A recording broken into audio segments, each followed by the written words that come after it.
شهر رمضان الذي أنزل فيه القرآن۔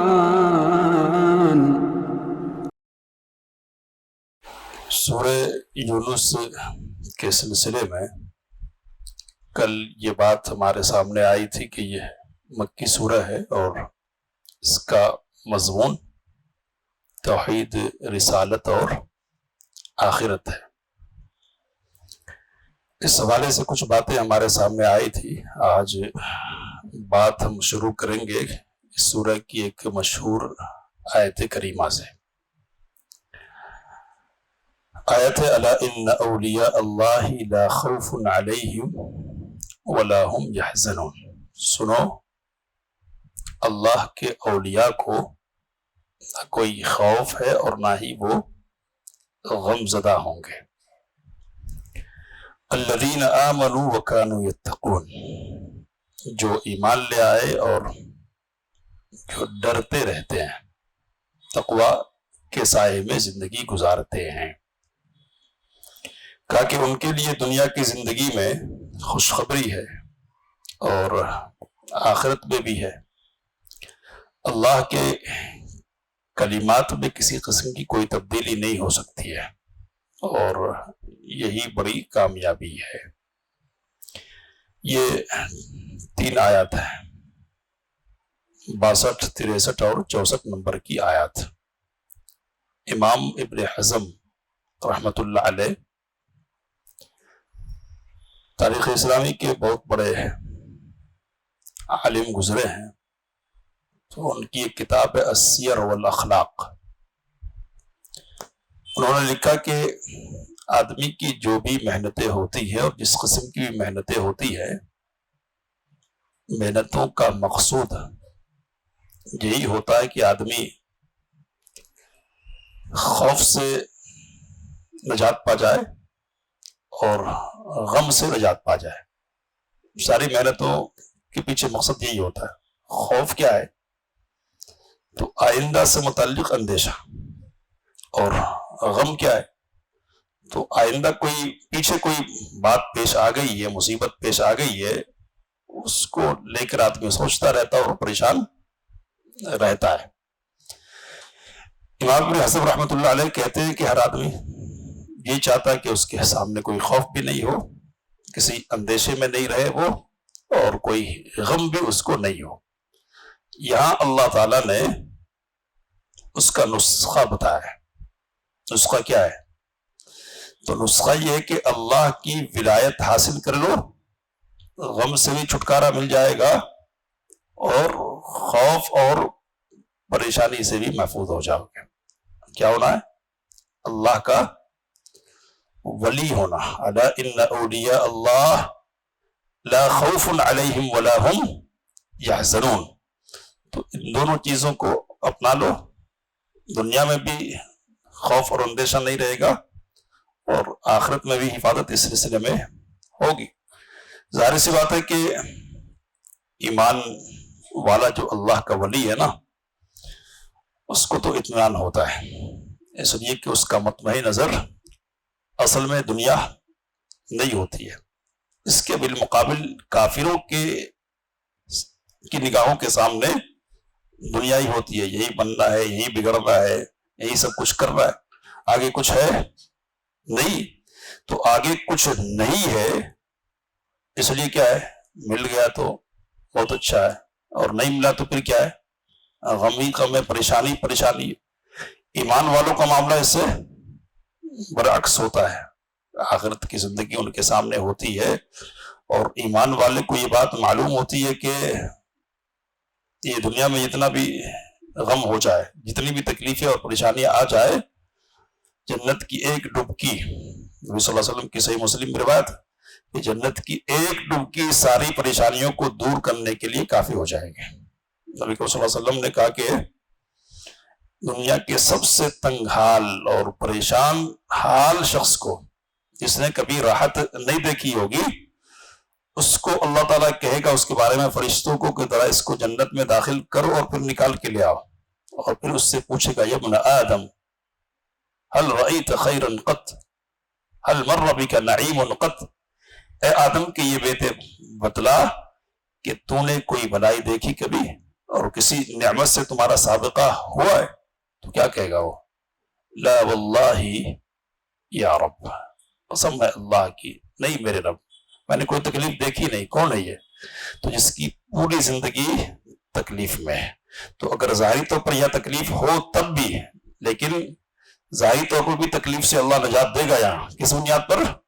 ولایت حاصل ہو جائے اس بنیاد پر۔ جبکہ اہل کفر کیا ہے؟ پریشانی میں رہتے ہیں، غم ہی میں رہتے ہیں، اس لیے کہ دنیا ہی ان کی نگاہ میں سب کچھ ہے۔ دنیا میں اہل ایمان کے لیے تسلی کا سامان یہ ہے کہ آخرت میں مل جائے گا، تو اطمینان رہتا ہے۔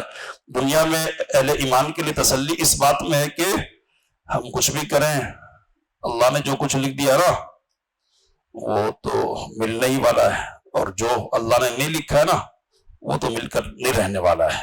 اس لیے اللہ نے کیا کر لکھی لاتا أَسَوْا عَلَى مَا فَاتَكُمْ وَلَا تَفْرَحُوا بِمَا آتَاكُمْ، یہ جو تقدیر کا مسئلہ ہے اللہ نے سب کچھ لکھ دیا، تو اس کا علم تم کو ہے، اس پر ایمان تمہارا ہے، تو اس کا فائدہ کیا ہوگا کہ جو کچھ فوت ہو جائے اس پر پچھتاؤ نہیں، اور جو مل جائے اس پر اتراؤ نہیں۔ تو ایمان والوں کا مسئلہ یہ ہے۔ اب یہ بات کہ اللہ کی ولایت کس بنیاد پر ملتی ہے، تو دو باتیں بیان کی اللہ نے، ایمان چاہیے اور تقوی چاہیے۔ تقوی تو ایمان بھی برکات کے نزول کا سبب ہے، وَلَوْ أَنَّ أَهْلَ الْقُرَىٰ آمَنُوا، اور تقوی بھی کیا ہے؟ برکات کے نزول کا سبب ہے۔ وَلَوْ أَنَّ أَهْلَ الْقُرَىٰ آمَنُوا وَاتَّقَوْا لَفَتَحْنَا عَلَيْهِمْ بَرَكَاتٍ مِّنَ السَّمَاءِ، اگر بستی کے لوگ جن کو ہم نے ہلاک کر دیا ان کی بدماشیوں کی وجہ سے، اگر یہ ایمان لے آتے اور تقوی اختیار کرتے نا تو ہم آسمان سے ان پر برکتوں کے دروازے کھول دیتے۔ تو یہ دو چیزیں ہیں، اور ایمان میں تو کمی بیشی کے ساتھ سارے لوگ ہیں نا شامل، تو اس لیے ہر مومن کیا ہے؟ اللہ کا ولی ہے۔ لوگوں نے ولایت کا تصور بگاڑ دیا اور کچھ خاص قسم کی چیزیں ذہن میں بٹھا لی۔ ان چیزوں میں سے کیا ہے کہ جو دنیا سے بالکل دور ہو جائے، علائق دنیا اس کے ساتھ رہے ہی نہیں، وہ جنگلوں میں چلا جائے، اور یہاں تک لوگوں کی سوچ ہو گئی کہ جو کپڑوں سے بے نیاز ہو جائے، ہے نا، کچھ بھی ہوش نہ رہے، تو وہ کیا ہے؟ اللہ کا ولی ہے۔ جو کرتب دکھائے وہ اللہ کا ولی ہے، تو جو کرتب دکھائے وہ اللہ کا ولی نہیں ہوگا۔ اس سے پہلے بات آپ کے سامنے آئی ہے، حضرت امام شافعی رحمت اللہ علیہ نے کہا کہ اگر تم کسی کو ہوا میں اڑتے ہوئے دیکھو اور پانی پر چلتے ہوئے دیکھو فلا تصدقوه ولا تغتروا به، تو اس کی تصدیق نہیں کرنا اور اس کی وجہ سے دھوکے میں نہیں آنا، حتی تعلموا متابعته للرسول صلی اللہ علیہ وسلم، جب تک کہ یہ نہ جان لو کہ وہ رسول اللہ صلی اللہ علیہ وسلم کی مطابعت اور پیروی کرنے والا ہے۔ تو ولایت کے لیے معیار کیا ہے؟ اڑنا نہیں ہے، اور ولایت کے لیے معیار پانی پر چلنا نہیں ہے۔ ولایت کے لیے معیار کیا ہے؟ رسول اللہ صلی اللہ علیہ وسلم کے پیچھے پیچھے چلنا ہے، تو یہ معیار ہے۔ امام ابن تیمیہ رحمہ اللہ نے اونچی بات کہی اور کہا کہ ہوا میں اڑنا آسان ہے اور پانی پر چلنا آسان ہے، کوئی بھی چل لیتا ہے نا، یہ جوگی بھی چل لیتے، شعبہ باز اور مکار قسم کے لوگ بھی اس قسم کا کرتب دکھا دیتے۔ مشکل چیز کیا ہے؟ تو مشکل چیز ہے سنت کے مطابق اپنے آپ کو چلائے رکھنا اور باندھے رکھنا، تو یہ اصل معیار ہے۔ جس کے پاس یہ معیار ہے نا تو وہ اللہ کا ولی ہے، اور اس کو وہ چیز حاصل ہوگی جس کی بشارت اللہ تعالیٰ کی طرف سے یاد دی گئی۔ اطمینان رہے گا، خوف اور اندیشہ سے حفاظت ہوگی، اور مصیبتوں کا جو غم ہوتا ہے نا سینہ اس غم کے بوجھ سے ہلکا رہے گا۔ اب آگے بڑھتے ہیں، یہاں حضرت نوح علیہ السلام کا قصہ بیان کیا گیا، پھر اشارے کے طور پر دوسری قوموں کا بھی ذکر کیا، اور پھر سلسلہ گفتگو حضرت موسیٰ علیہ السلام کی طرف مڑ گیا ہے۔ موسیٰ علیہ السلام آئے، اپنی بات رکھی، معجزات دکھلائے۔ فرعون نے کہا کہ یہ تو جادو ہے، ہم بھی لائیں گے۔ پھر مقابلہ ہوا، موسیٰ علیہ السلام نے جادوگر اسے کہا کہ تمہارا جو عمل ہے نا اللہ اس کو باطل کر دے گا، ختم کر دے گا، تو ویسا ہی ہوا، اور سارے کے سارے جادوگر کیا ہو گئے؟ مومن ہو گئے۔ تو آگے کچھ باتیں ہیں جن پر ہم کو غور کرنا ہے۔ اللہ تعالیٰ کہتا ہے کہ فما آمن لموسیٰ الا ذریۃ من قومہ، موسیٰ علیہ السلام پر فرعون کی قوم کے کچھ ہی بچے لڑکے ایمان لائے۔ کس لیے؟ علی خوف من فرعون وملئہم، فرعون اور اس کے سرداروں کے خوف کی وجہ سے، کہہ رہا اللہ کے اس لیے کہ وہ آزماتے تھے، تکلیفوں میں ڈالتے تھے، اور کہا وَإِنَّ فِرْعَوْنَ لَعَالٍ فِي الْأَرْضِ، زمین میں یہ سرکشی کرنے والا تھا اور حد سے تجاوز کرنے والا تھا، تو اس کی طرف سے آزمائش تھی، اس لیے لوگ جرأت نہیں کر پاتے تھے کہ موسیٰ علیہ السلام کی دعوت کو قبول کرے اور حق کو اپنائے، اور جنہوں نے اپنا لیا تھا نا ان کو شدید قسم کی آزمائشوں کا سامنا تھا۔ تو آزمائشوں کا سامنا ہے۔ موسیٰ علیہ السلام اپنی قوم کے لوگوں سے فرما رہے کہ یا قوم ان کنتم آمنتم باللہ، اگر اے میری قوم کے لوگوں اللہ پر تمہارا ایمان ہے، فعلیہ توکلوا ان کنتم مسلمین، اگر مسلمان ہو اپنے آپ کو کہتے ہو تو اسی پر تم کو بھروسہ کرنا چاہیے، اور یہ جو مصائب ہیں، پریشانیاں ہیں، ستایا جانا ہے، تو ان باتوں سے تم کو گھبرانا نہیں چاہیے، اور یہ نہیں سمجھنا چاہیے کہ ہمارا کوئی نہیں ہے، ہماری قسمت میں کیا آزمایا جانا ہے، تو وقتی طور پر تم کو آزمایا جائے گا، لیکن اگر تم حق پر قائم رہو گے، غالب رہو گے، تو یہ آزمائش ختم ہو جائے گی۔ کہا کہ انہوں نے کہا کہ ہاں نہیں، ہمارا بھروسہ تو اللہ پر ہی ہے، ہمارا بھروسہ کیا ہے؟ اللہ پر ہی ہے، اور پھر انہوں نے دعا کی۔ تو یہ جو دعا ہے نا، یہ دعا آپ کے سامنے اصل میں رکھنی، اور پھر آگے بھی کچھ باتیں ہیں۔ دعا کیا کی ہے ذرا غور کریں گے، ربنا لا تجعلنا فتنة للقوم الظالمین ونجنا برحمتک من القوم الکافرین۔ یہ بہت اہم دعا ہے۔ دعا کس بات کی جا رہی ہے؟ پہلے کہ پروردگار ہمیں کافروں کے لیے فتنہ نہ بنا۔ اب کافروں کے لیے فتنہ نہیں بنانے کا مطلب کیا ہے؟ تو ایک مطلب مفسرین نے یہ بیان کیا کہ ان کو ہم پر اتنا مسلط نہیں کر دے کہ ہم کمزور پڑ جائیں، بالکل ان کے ہاتھوں میں مجبور محض ہو جائیں، اور اس منظر کی بنیاد پر ان کے ذہن میں یہ بات جائے کہ ان کا کوئی ہے ہی نہیں پوچھنے والا، ان کو بچانے والا، ان کی پشت پناہی کرنے والا، تو ان کو یہ سمجھ میں آنے لگ جائے کہ ہم ہی کیا ہیں؟ حق پر ہے، ہم ہی حق پر ہے۔ تو کہا کہ پروردگار ایسا نہیں ہو، اتنا ان کو چڑھنے کا اور ہم پر مسلط ہونے کا موقع نہیں دیتے کہ وہ آزمائش میں پڑ جائے، تو ہماری آزمائش ان کے لیے آزمائش کا ذریعہ نہیں بنے۔ ایک مطلب تو یہ کہ ان کے لیے ہم کو آزمائش نہ بنا، اور دوسرا مطلب یہ کہ پروردگار ان کی طرف سے جو آزمائشیں پیش آتی ہے نا، ستایا جانا، پریشان کیا جانا، تو یہ اس حد تک نہیں پہنچ جائے کہ ہم اپنے ایمان سے کیا کریں؟ ہاتھ دھو لیں۔ تو اپنے ایمان کی بھی فکر ہو رہی ہے اور ان کے ایمان کی بھی فکر ہو رہی ہے۔ سمجھ میں آ رہی بات؟ ان کے لیے بھی سوچا جا رہا کہ ہم اگر بہت زیادہ ستائے جائیں گے اور ان کو غلبہ مل جائے گا نا ہمارے اوپر، تو وہ سمجھے کہ ہم ہی ہیں اور ان کا کوئی نہیں ہے۔ ایمان والوں کا خدا کوئی، تانا دیں گے بت کے مسلم کا خدا کوئی نہیں، تو مسلم کا خدا کوئی نہیں ہے تو سمجھے کہ ہم ہی حق پر ہے۔ تو یہ بھی نہیں ہونا، اور ہم کو اتنا نہ دبایا جائے، اس قدر پریشان نہ کیا جائے کہ ہم پیٹ پھیر لیں، پیچھے کی طرف چلے جائے۔ تو اپنے ایمان کی بھی فکر ہو رہی ہے اور ان کے ایمان کی بھی فکر ہو رہی ہے، اور اس بات کی بھی دعا کی جا رہی ہے کہ کافروں سے ہمیں نجات دے دے۔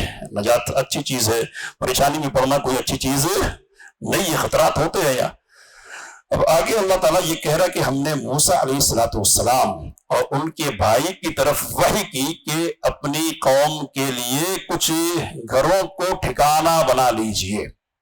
الفاظ پر غور کر لیجئے، کیا کہا؟ اپنی قوم کے لیے مصر میں، شہر میں یا مصر ملک میں کچھ گھروں کو ٹھکانہ بنا لیجئے، اور پھر کیا کہا؟ وَجْعَلُوا بُيُوتَكُمْ قِبْلَةً، اور اپنے گھروں کو قبلہ رخ کر لیجئے، وَأَقِيمُوا الصَّلَاةَ، اور نماز قائم کیجئے۔ کیا بات ہے یہ؟ تو اس امت کے امتیازات بہت سارے۔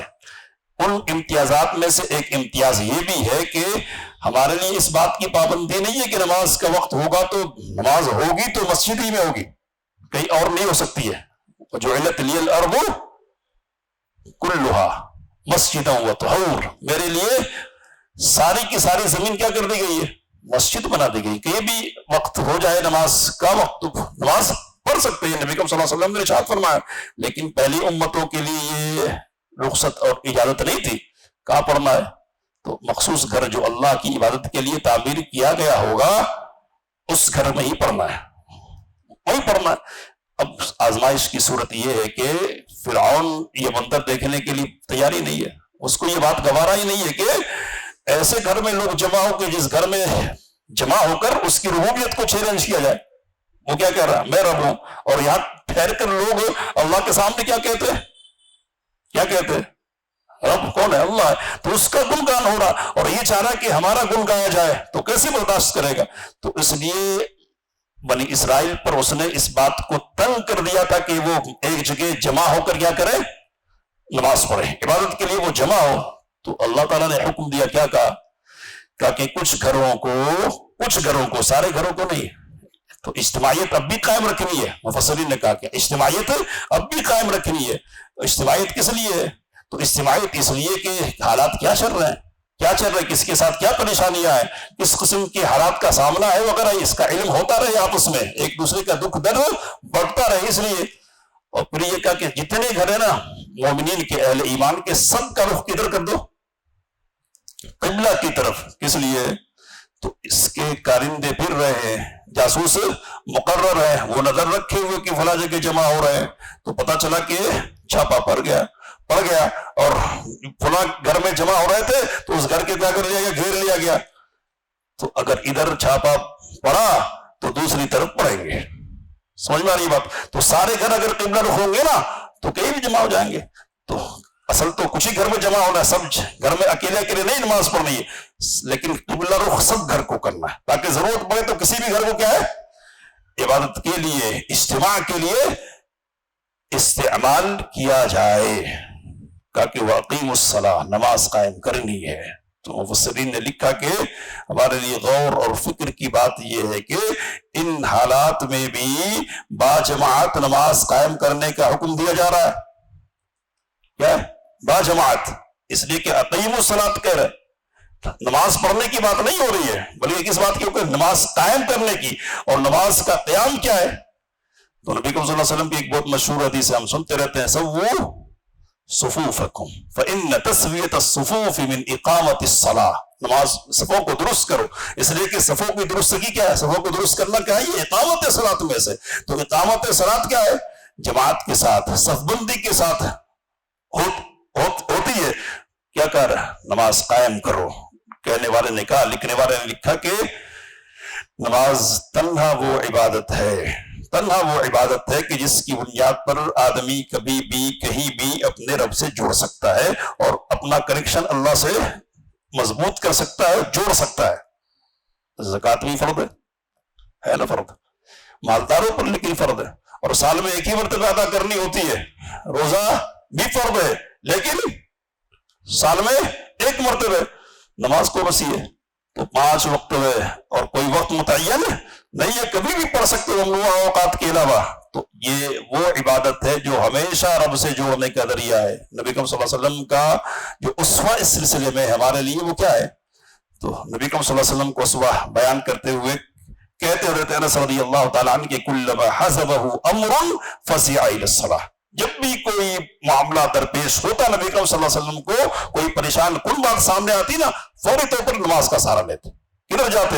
مسجد کا رخ کرتے.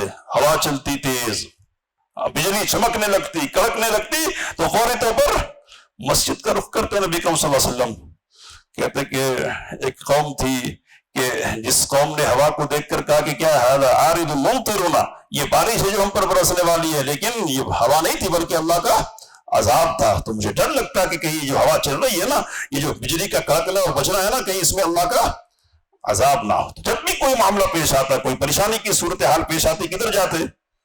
نماز قائم کرتے. تو یہاں نماز پریشان کن حالات میں بھی جماعت کے ساتھ نماز پڑھنے کا حکم دیا جا رہا ہے. اللہ کے پیغمبر حضرت موسیٰ علیہ السلام نے دعا کی، مسلسل کوشش ہوئی ہے، محنت ہو رہی ہے، معجزات دکھائے گئے، کئی نشانیاں پیش آئی، فلاں عذاب آیا، لیکن ساری نشانیوں کے دیکھنے کے باوجود بدماشی وہی ہے، میں ہی ہوں. تو اللہ کا پیغمبر دعا کر رہا ہے. اور مفسرین نے لکھا کہ یہ ایسا ہی ہو سکتا ہے کہ جیسے اللہ تعالیٰ نے خود حضرت نوح علیہ السلام سے کہہ دیا تھا کہ اے نوح، آپ کی جو خیر خواہی ہے اور نصیحت کرنا ہے نا لوگوں کو، اب لوگوں کو فائدہ نہیں پہنچانے والا، اس لیے اب مایوس ہو جائیے. اور سوچ نہ چھوڑ دیجئے کہ کچھ لوگ مسلمان بھی ہوں گے. تو یہاں بھی گویا کہ حضرت موسیٰ علیہ السلام کو کہہ دیا گیا کہ اب یہ ماننے والے لوگ نہیں ہے. تو اللہ کے پیغمبر حضرت موسیٰ علیہ السلام دعا فرما رہے ہیں کہ ربنا انک آتیت فرعون وملأہ زینہ واموالا فی الحیات الدنیا. اے اللہ تو نے فرعون کو اور فرعون کے سرداروں کو دنیا میں زینت دے رکھی ہے، شان و شوکت دے رکھی ہے، مال دے رکھا ہے، اور یہ سب کچھ اس لیے کہ وہ گمراہ ہو اور دوسروں کو گمراہ کرے.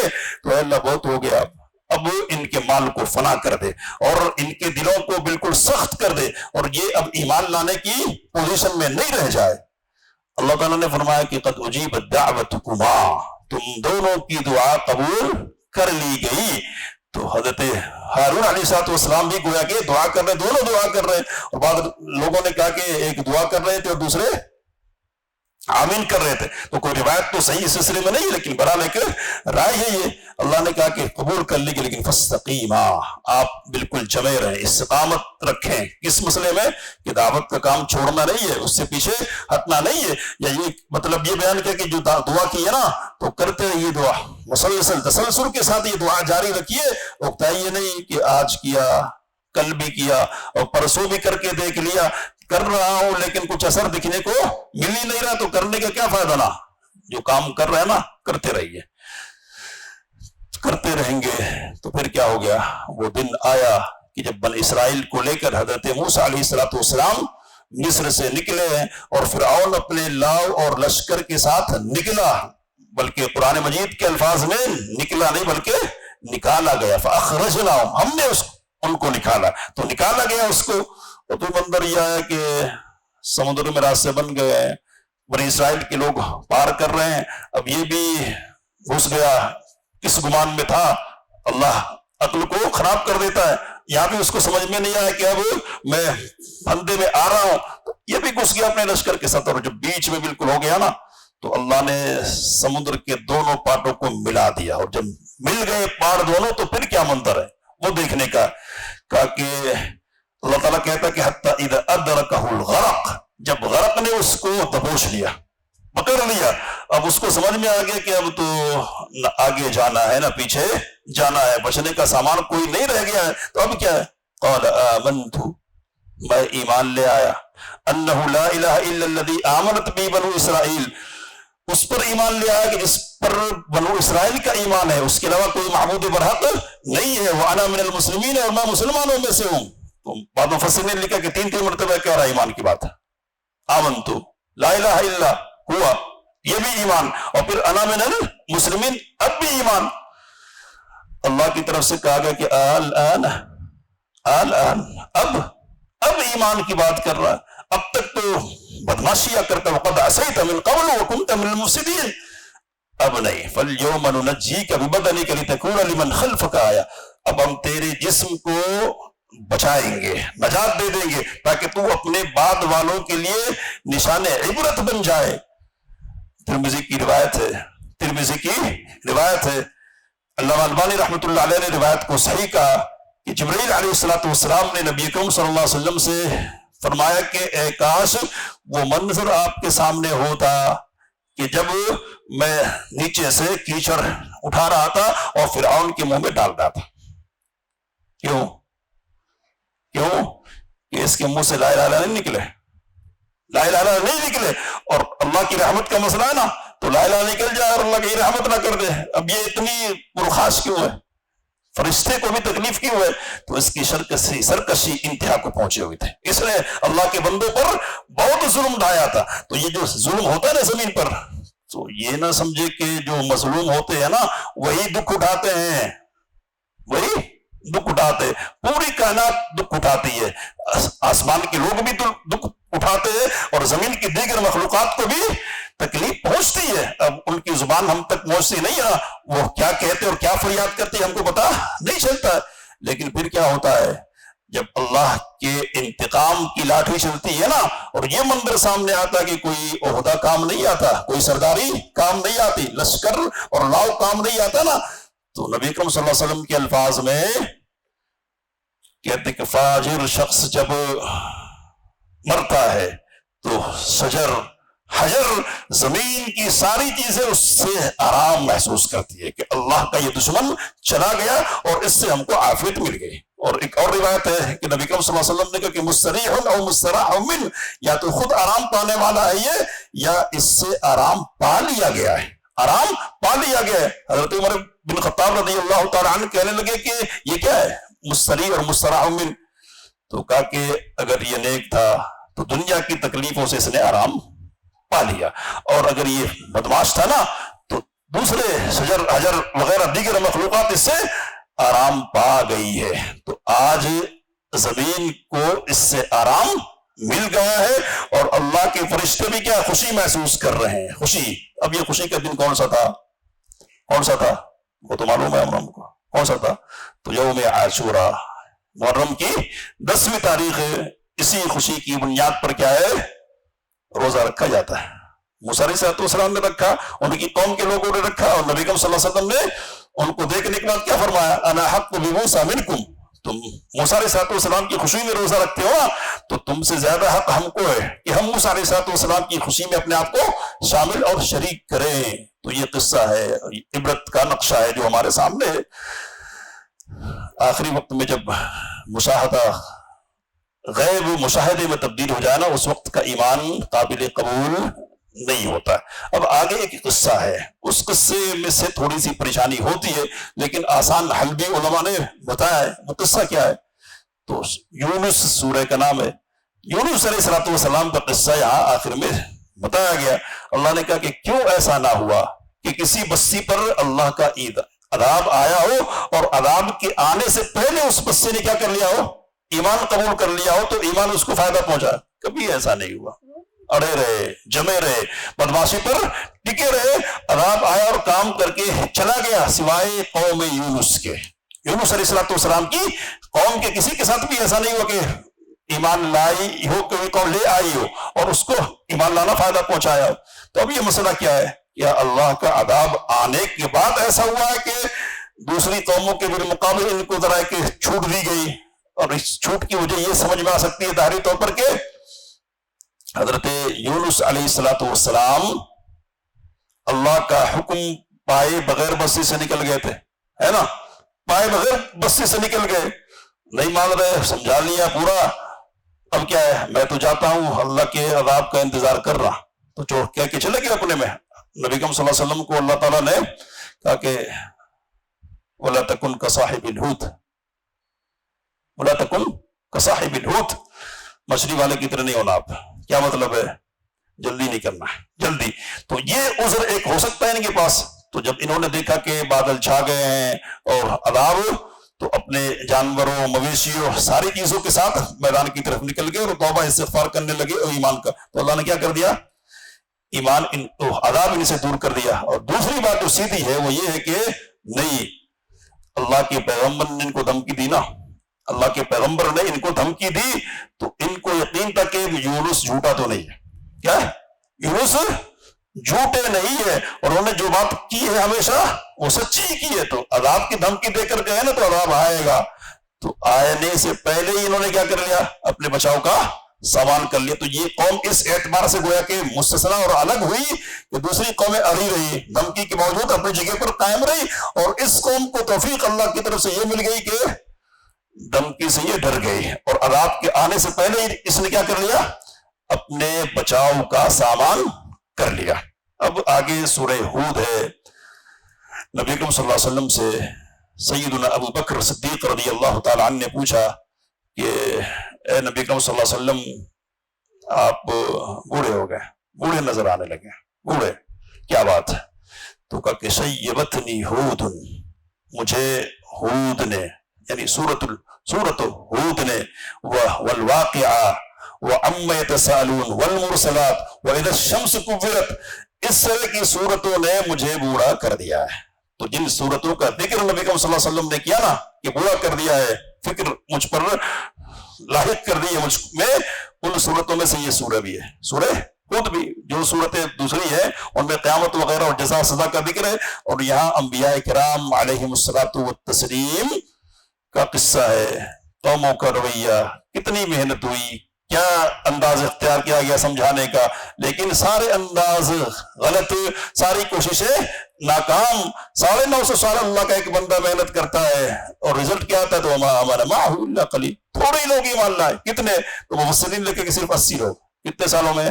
950 سالوں میں۔ تو یہ سب پڑھتے تھے نبی کریم صلی اللہ علیہ وسلم، اور اس کا کیا ہے؟ اثر لیتے تھے کہ اپنا معاملہ بھی اسی طرح کا نہ ہو جائے، اپنی قوم کی بھی تباہی کا سامان اسی طرح نہیں ہو جائے۔ تو یہ فکر نبی کریم صلی اللہ علیہ وسلم کو کیا کر رہی ہے؟ گلا رہی ہے، اندر سے کمزور کر رہی ہے، اور اس کی وجہ سے بڑھاپے کے اثرات نبی کریم صلی اللہ علیہ وسلم پر نمودار ہو گئے ہیں۔ اب یہ سورہ ہے، اللہ نے کہا کہ ہم نے آپ پر کتاب اتاری جس کی آیتیں محکم ہے، اپنی جگہ پر بناوٹ کے اعتبار سے بھی، لفظوں کی بناوٹ، جوڑ، ترکیب کے اعتبار سے بھی مضبوط ہے، اور جو مضمون ہے نا اس سورہ میں وہ بھی مضبوط ہے، خبریں پکی، جو احکام دیے گئے وہ پکے ہیں، کسی طرح کا کوئی خلل نہیں اور کوئی نقص نہیں نکال سکتا، ساری چیزیں کیا ہے؟ مضبوط ہے یہاں۔ اور تم مفصلت، اس کی آیتوں کو الگ الگ رکھا گیا ہے، تو جہاں جس آیت کی ضرورت ہے، جس موقع پر اترنی تھی جو آیت، اسی موقع پر اس آیت کو اتارا گیا ہے۔ کس لیے اتارا گیا؟ تو لوگوں کو ایک اللہ کی دعوت دیں گے بشیر اور نذیر بنا کر، اور پھر یہ کہیں گے کہ استغفار کر لو اپنے رب سے اور توبہ کرو، ایسا کرو گے تو یمتعکم متاعا حسنا، تمہیں اچھی زندگی اللہ تعالیٰ تمہاری موت تک دے گا۔ تو اب مفسرین یہاں لکھتے ہیں کہ دنیا کیا ہے؟ متاع غرور ہے، دھوکے کا سامان ہے، لیکن اس متاع غرور کو یہاں اللہ نے متاع حسن کہا ہے، متاع اچھا سامان۔ تو یہ اچھا سامان ہے ان لوگوں کے لیے جو ایمان کی زندگی جئیں گے، اور کوتاہی ہو جائے، کمی ہو جائے تو کیا کرنا؟ توبہ کرتے رہنا۔ تو یہ سامان اچھا ہی رہے گا اگر اس طرح کی زندگی دنیا میں گزاریں گے۔ آگے ایک آیت کریمہ ہے، سورہ 12ویں پارے کی پہلی آیت کا کہ وَمَا مِن دَابَّةٍ فِي الْأَرْضِ إِلَّا عَلَى اللَّهِ رِزْقُهَا۔ اس سے پہلے اللہ نے کہا کہ دیکھو، جب تم اپنے سینوں کو سکور لیتے ہو، موڑ لیتے ہو تاکہ اللہ سے چھپو، اور جب تم اپنے کپڑوں کو سمیٹتے ہو نا، تو ایسا نہیں کہ تم اللہ سے چھپ جاؤ گے۔ تو منظر یہ ہے کہ بعض صحابہ کرام رضی اللہ تعالیٰ علیہم اجمعین کچھ زیادہ ہی حیا محسوس کر رہے ہیں اپنے اندر، اور جب قضاء حاجت کے لیے بیٹھ رہے نا تو ایک تو کپڑا پورا، اور پھر اپنے آپ کو سکور بھی لے رہے ہیں، اس لیے اللہ سے بھی پردہ کر رہا ہوں۔ تو کہا کہ اللہ سے پردہ کیسے ہوتا ہے؟ کیسے ہوگا؟ ٹھیک ہے، ظاہری کوشش ہونی چاہیے، لیکن یہ تکلیف کا منظر پیش کرنا، تکلف کرنا، اس کی ضرورت نہیں ہے۔ اللہ سے کون سی چیز پوشیدہ رہنے والی ہے؟ کہا کہ انہ علیم بذات الصدور، اس کا معاملہ تو یہ کہ وہ سینوں کے بھید کو بھی جاننے والا ہے۔ تو یہ علم کی بات ہو گئی نا، اب اس علم کو مزید قوت دینے والی ایک بات کا ذکر ہے، کیا ہے وہ؟ کہا کہ وَمَا مِن دَابَّةٍ فِي الْأَرْضِ إِلَّا عَلَى اللَّهِ رِزْقُهَا، روئے زمین پر کوئی جانور و چوپایا ایسا نہیں کہ جس کے رزق کی ذمہ داری اللہ کے یہاں نہیں ہو، اللہ کے پاس نہیں ہو۔ سب کو کھلائے گا کون؟ اللہ۔ تو کون کون ہے کھانے والا؟ کتنے لوگ ہیں؟ معلوم ہوگا تب تو غذا فراہم کریں گے نا، بغیر علم کے ہو سکتا کہ یہ ہو سکتا؟ تو کہا کہ اللہ چونکہ عالم الغیب ہے اس لیے وہ سب کو کھلائے گا، اور چونکہ وہ سب کو کھلانے والا ہے اس لیے اس کو عالم الغیب ہونا چاہیے۔ اب یہ ایک موضوع ہے، انشاءاللہ اس پر گفتگو کریں گے آگے ہم، کہ یہ جو علم غیب ہے نا، یہ خاصہ ربوبیت ہے، ربوبیت کا خاصہ ہے، رسالت کا خاصہ نہیں ہے۔ سمجھ میں آ رہی بات؟ رسول ہونے کی خصوصیت عالم الغیب ہونا نہیں ہے، بلکہ رب ہونے کی خصوصیت کیا ہے؟ عالم الغیب۔ جو رب ہوگا وہ عالم الغیب ہوگا، جو عالم الغیب ہوگا وہی رب ہو سکتا ہے۔ علم کے بغیر ربوبیت کے تقاضے پورے ہوئیں گے نہیں، کھلانا سب کو ہے نا۔ تو اب یہ آیت کہہ رہی کہ سب کو کھلانے والا کون ہے؟ اللہ ہے۔ تو اب جب سب کو کھلانے والا اللہ ہی ہے تو ہم کو کیا کرنا ہے؟ تو یہ تو بات عافیت ہی کی ہے کہ دین کے سلسلے میں لوگوں کا رویہ کچھ بھی رہے، وہاں چلتا کہ نہیں، اگر اللہ چاہتا تو ہم کیوں شرارت کرتے تھے، اللہ چاہتا تو ہم کیوں شرک کرتے تھے، اور فلاں بہانے چلتے ہیں نا۔ دنیا کے سلسلے میں نہ، ہم کرنے والے ہیں تو دوڑتے بھاگتے کوششیں کرتے محنتیں بجا لاتے ہیں نا، ڈگری حاصل کرتے، سب کرتے، کس لیے؟ روزی چاہیے نا مطمئن نظر۔ لیکن بہرحال ادھر بھی کچھ دیوانے ہوتے ہیں، ایسا کیسا؟ اللہ کھلانے والا ہے نا تو پھر کیوں ہمارا؟ تو ایک بزرگ کا قصہ میں سنایا کرتا ہوں، بزرگ کا کہ شاگرد ہے ان کو یہ بات سمائی کہ مجھ کو نکل کر محنت کرنی چاہیے اور روزی کا انتظام اپنا کرنا چاہیے۔ چلے راستے میں چلے تو ایک جگہ جنگل میں ایک گڑھے میں ایک چڑیا کو دیکھا. چڑیا سوچا کہ یہ چڑیا اس گڑھے میں ہے، اس کی روزی کا انتظام کیسے ہوتا ہوگا؟ اللہ کہہ رہا وما من دابۃ فی الارض الا علی اللہ رزقها، اس کی روزی کیسے پہنچتی ہوگی؟ تو دیکھنا چاہیے، میں دیکھوں گا. تو پتا چلا کہ کچھ دیر کے بعد ایک دوسری چڑیا آئی، اس کے چونچ میں دانا ہے، وہ نیچے اتری ہے اور اس دوسری چڑیا جو معذور ہے نا اس کے منہ میں ڈال دیا. اچھا، یہاں جو اللہ اس چڑیے کو کھلا سکتا ہے وہ مجھ کو کیوں نہیں کھلا سکتا؟ تو اس لیے اب آگے جانے کے بجائے کدھر؟ پیچھے پہنچ گیا استاذ کے پاس. کہا کہ کیوں واپس آ گئے؟ تو میں نے یہ منظر دیکھا، میں نے یہ منظر دیکھا ہے. تو کہا کہ معذور چڑیا تجھے نظر آئی اور وہ کھلانے والی چڑیا تجھے نظر نہیں آئی. تو معذور ہونا کیوں قبول کیا تو نے؟ وہ جو کھلانے والی چڑیا ہے نا وہ ہونا تو نے پسند کیوں نہیں کیا؟ تو میں نے کہا ہے کئی مرتبہ پھر کہتا ہوں کہ وہ رکشے دھکیلتے رہتے، لیکن ہاں ہاتھ اچھا خاصا مستنہ دن بھر محنت کرتا ہوں. رکشہ دھکیلتا کس کے لیے؟ تو ایک معذور کے لیے. معذور کے سارے وہ کھانے کی کوشش کرتا ہے. یہ بھی کوشش ہو سکتی ہے نا کہ وہ معذور کے کھانے کا ذریعہ بنے. اب ہمارا بھی کیا ہے مسئلہ؟ تو ہم جمعہ میں انشاءاللہ گفتگو ہوگی اس پر کہ ہم بھی جیب ہلکا کر لینا جلدی جلدی. ہاں معذور ہے نا، چلو. تو اتنا بھر دیتے کہ پھر وہ نشہ چڑھ جاتا ہے کہ یہی کام اچھا ہے. میں آج ہی دیکھ رہا تھا، وہ بات آ جاتی ہے ویڈیو کراچی، کتنا ایک بچے کو پکڑ کے پوچھ رہا کتنا کماتے ایک دن میں؟ تو دو ننے منے 12-13 سال کے بچے ہیں، دونوں مل کر 3000 روزانہ کی بنیاد پر. تو 3000 کا مطلب کتنے ہیں؟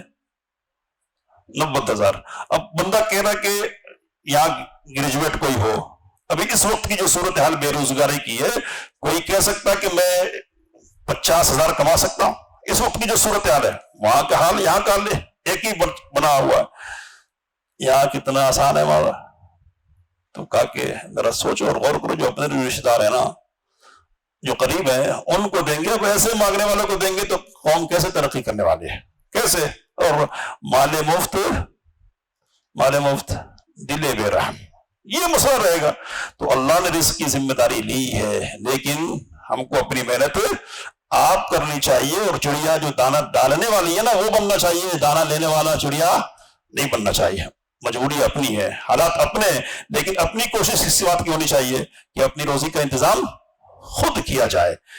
آگے حضرت نوح علیہ السلام کے قصے کی طرف جائیں گے، لیکن شاید بات لمبی ہو جائے گی، اس لیے ایک بات کہہ کے بات ختم کر رہا ہوں. اللہ نے کہا کہ من كان يريد الحياة الدنيا وزينتها نوفي إليهم أعمالهم فيها وهم فيها لا يبخسون. جو دنیا کی زندگی کو چاہے، اس کی زینت چاہے، تو ہم اس کے اعمال کا بدلہ دنیا ہی میں اس کو پورا دے دیں گے، کچھ بھی کمی نہیں کریں گے. لیکن ایسے لوگوں کے لیے آخرت میں سوائے آگ کے کچھ نہیں ہے، اور جو کچھ محنت کی انہوں نے عمل کیا نا وہ سب کا سب کیا ہو جائے گا؟ برباد ہو جائے گا. کیا مسئلہ ہے؟ اچھا عمل کر رہے ہیں، نماز پڑھ رہے ہیں، روزہ رکھ رہے ہیں، زکوٰۃ دے رہے ہیں، حالانکہ زکوٰۃ کا ذکر زیادہ مناسب نہیں ہے، اچھے عمل نماز وغیرہ. ایسے بہت سارے ہمارے بھائی ہیں نماز کس لیے پڑھتے ہیں؟ نوکری لگ جانی ہے. لگ سکتی ہے، نیکی کیا ہے؟ اچھائی کا ذریعہ ہے نا، لگ سکتی ہے، لیکن مطمع نظر یہ نہیں بنانا ہے نا. نماز اس لیے پڑھیں گے کہ، اور ایسے جب اس بنیاد پر پڑھتے ہیں نا تو کچھ مدت تک چلتے رہتے ہیں، اور جب یہ محسوس ہوتا ہے کہ کتنی پڑھ رہی ہے، تہجد بھی پڑھتا ہوں، کیا ہے تہجد بھی پڑھتا ہوں، لیکن کچھ کام دیکھنے کو مل رہا ہے. تو اللہ کے لیے چونکہ نہیں پڑھتے نا تو اس لیے دل میں سکون نہیں ملتا، قلب میں اطمینان نہیں ہوتا، اور استقامت نصیب نہیں ہوتے. وہ من الناس من یعبد اللہ علی حرف، لوگوں میں سے کچھ لوگ وہ ہیں جو کنارے پر رہ کر اللہ کی عبادت کرتے ہیں. خیر پہنچے تو مطمئن رہتے، لیکن جیسے مصیبت پہنچے آزمائش تو ادھر ادھر ہو جاتے ہیں، کنارے نکل جاتے ہیں. انقلب علی وجہہ، چہرے کیول پلٹنے لگتے ہیں. تو دنیا کے لیے دین کا کام کرنے والوں کو یہ پیغام دیا جا رہا ہے کہ اگر دین کے ذریعے سے دنیا چاہو گے نا دے دیں گے دنیا، مل جائے گی دنیا، لیکن یہ سمجھ لو کہ آخرت میں تمہارے لیے کچھ بھی نہیں ہے. آ گئے، اور یہ جو محنت کی تم نے نا، محنت تو ضائع ہی ہے. اللہ نے جتنا لکھ دیا نا وہ تو مل کر ہی رہنے والا ہے. تو اب ایک قصہ سن کے بات دروازے ہوگی، بات ختم کرتا ہوں کہ سند ابھی تک نہیں ملی ہے مجھے. نبی اکرم صلی اللہ علیہ وسلم کے ایک صحابی نے گھر بنایا اور گھر کی کھڑکی کیا ہے مسجد نبوی کی طرف نکالی. پوچھا کہ یہ جو کھڑکی کھولی ہے نا کس لیے کھولی ہے؟ تو کہا کہ اس لیے کھولی کہ ہوا کی پاسنگ ہو، ہوا آئے اور جائے. تو نبی اکرم صلی اللہ علیہ وسلم نے سمجھایا کہ دوسری نیت کر لینی تھی. کیا ہے وہ؟ مسجد سے اذان کی آواز جائے گی، تکبیر کی آواز جائے گی، ہوا تو مفت میں ملنے والی چیز تھی، وہ تو ملتی. تو کوئی سا بھی کام کرے جو اصل چیز مانگنے کی ہے اور جس کی امید کرنی ہے نا وہ آخرت ہے، تو آخرت کے لیے کریں گے. سائڈ سے، دائیں سے، بائیں سے، جدھر سے اللہ کو دینا ہوگا نا وہ دے گا، اس کو مطمئن نظر نہیں بنائیں گے. اللہ سے دعا کی جو باتیں کہنے کی کوشش کی گئی ان سے فائدہ اٹھانے کی توفیق فرمائے. آمین. وآخر دعوانا الحمدللہ رب العالمین.